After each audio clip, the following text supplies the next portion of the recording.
as Abhijit's name today is Taliban. Feminists. तू बता मेरे को ये क्या तमाशा है? ये मतलब हम लोगों को आज डिस्कवर हुआ है कि तालिबान ऐसा है? No, I have been saying this since 2019 when I went there, that the Taliban are highly progressive, feminist, secular, democracy-loving people. It's just that their version of democracy is village democracy. They are true federal democrats in the truest sense of the word. They always, for every decision, they go down to the village level and take village consent from the village lawyers of Afghanistan. In fact, they're much more democratic than America or India or Switzerland or Italy or any of them. How? But democracy, it's more like aristocracy, right? Because it doesn't transfer to across genders. No, because see, the lawyers, which are the local village assemblies, are convened from the village elders who get chosen by the people, and they all get a say in national policy making at absolutely every single level. That you're looking at even better than Switzerland style democracy in Afghanistan. In Switzerland, if 10,000 people can get a signature, a policy decision goes to the vote and it can upturn government decisions. And this is very similar, except the people don't have to be confrontative about it. It's consultative at the absolute grassroots level. I think all federalists across the world should be taking Afghan democracy as a model of democratic governance. Okay, tell me this. What is this latest fight between Afghanistan and Pakistan? Is it even a fight? I think it's a fixed match. Everybody is just pretending to hate before each that, other. you asked me, women aren't included. Athens is considered the mother of democracy. In Athens, women didn't have the vote.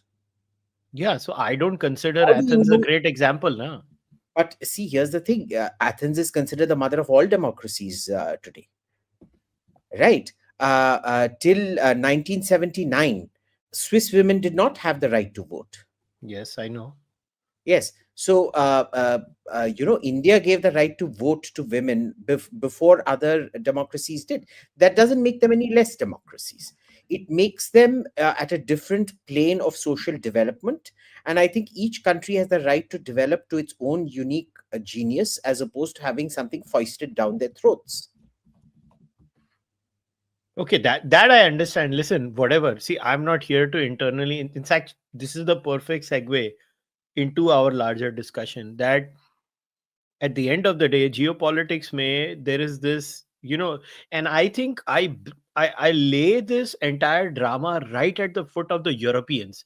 The European geopolitical strategy has always been, and actually Canada is also like that in many ways, very preachy, because they don't have any hard power. And I say this with no disrespect intended. European nations individually, not the European Union, European nations individually do not have any hard power anymore. So they supplement their hard power through these preachy moral sermons to everyone. That's exactly what Canada does. And people often confuse hard power with this moral preaching. Like America, it doesn't bother about moral preaching. It just goes and invades people. So, even in Europe, there are, say, three exceptions. Sweden, France, and Italy. And there's a reason behind it. They have very strong military industries and they have very, very strong militaries. They actually take their militaries very seriously. Sure, the Italian army isn't big, but their navy is extremely powerful. It's built with just one purpose, which is to dominate the Mediterranean, which, as you know, is a very, very problematic naval zone. Lots of illegal immigration, crime, rogue states around the periphery and things like that. France projects power globally. Sweden keeps to itself. And except for a brief interregnum with this lady, Margot Wallström, who advocated a feminist foreign policy, the Swedes don't preach. The French don't preach. They certainly, the only people they preach to are Israel, and that has to do with domestic politics. And the Italians certainly don't go around preaching to anybody else. Collectively, the EU preaches. That's a different matter. The EU preaches because it's one of the ways of how people with small penises always buy very big cars. It's a bit like that. When you have a small penis, you need a big car. So that's exactly like I genuinely believe that's the essence of Canadian foreign policy. Like I've said this multiple times. Canada as a country, that tagline should be "We strongly condemn you," because that's all they keep doing. They keep condemning people. Like, what is the condemnation for? We condemn you. Then they just go around condemning people. See, I don't even. How do I put this? Canada doesn't even figure on my radar, bro. It's that simple. Whether they It's condemn or they America's don't. neighbor. I mean, I pay more attention to say Swiss foreign policy than I do to Canadian foreign policy, because Swiss foreign policy is more consequential than Canadian foreign policy. And And you're what is saying that? this right now when the Canadian foreign minister is in India. Yeah, and how much press coverage did she get? Virtually nothing. Nothing. Yeah, so which tells you the Swiss president got more coverage than Anita Anand did. And we have more trade between India and Canada than compared to India and Switzerland. Yeah, absolutely. Absolutely. So, it's one of those things where Canada needs to decide if it is punching, it's called punching above one's weight. The belief that, making all these gratuitous statements actually makes people take you more seriously. It does not. It actually makes you people take you far, far less seriously. We take Sweden more seriously in India, in foreign policy and military circles. We take Switzerland more seriously in India and foreign policy and military circles. And they certainly don't go around making gratuitous statements condemning anything and everything under the sun. Fair enough. But then, okay, then what is the essence of geopolitics? Is geopolitics hypocrisy? Like, No, geopolitics is self-interest. Geopolitics is, creating. Now, look, I'm suddenly anti Al Qaeda. Suddenly, I become pro Al Qaeda, and Al Jolani becomes a moderate rebel. Uh, how do you explain this to people? They're not going to understand, high politics and international games. So you create these constructs through which you explain. Trust. What does trust mean? Absolutely nothing. You can't even trust your own wife in a relationship in most cases,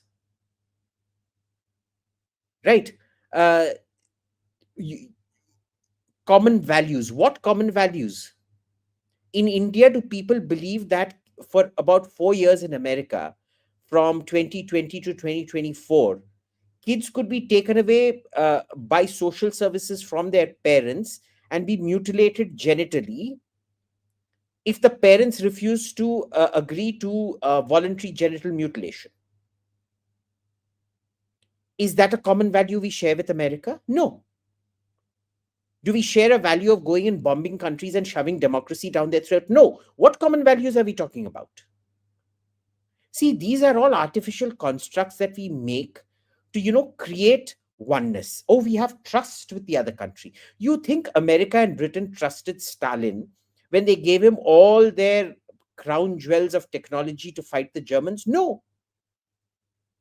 Do you think Stalin had any trust in Hitler when signing the Molotov-Ribbentrop Pact to divvy up Poland between themselves? No. So, these things, strategic trust, common values, they mean nothing.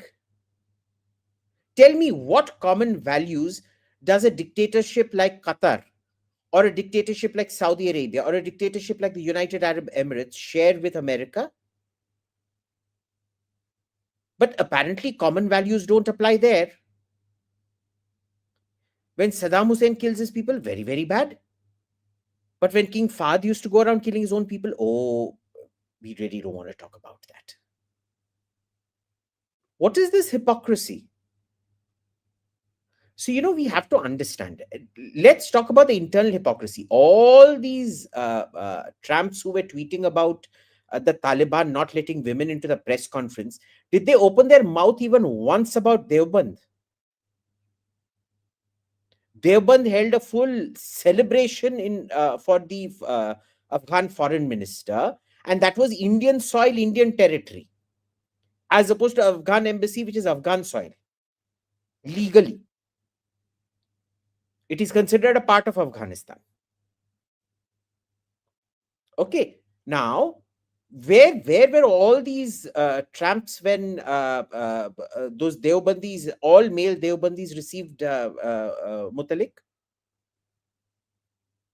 Where are all these people today when Mamta Banerjee gave a statement saying that it was the girl's fault that she went out for getting raped?